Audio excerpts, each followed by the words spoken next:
వాహనదారులకు ఉమ్మడి ఆదిలాబాద్ జిల్లా రవాణా అధికారి రవీందర్ పలు హెచ్చరికలు జారీ చేశారు. ట్రాఫిక్ నిబంధనలు ఉల్లంఘించిన వారిపై కఠిన చర్యలు ఉంటాయని ఆయన పేర్కొన్నారు.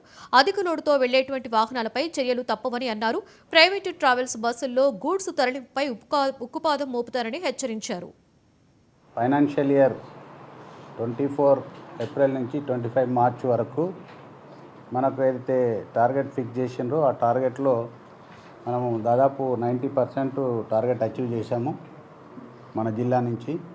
అంటే లాస్ట్ టైం దానికంటే గ్రోత్ ఉన్నది, బట్ మనకు ఫిక్స్ చేసిన దాంట్లో కొంచెం టార్గెట్ ఈసారి మనము 90% వరకు అచీవ్ చేయగలిగినాము. దీనికి కారణం ఏంటంటే ముఖ్యంగా మనకు వేరియస్ హెడ్స్ ఉంటాయి అన్నట్టు ఈ టార్గెట్ అచీవ్మెంట్ రెవెన్యూ టార్గెట్లో.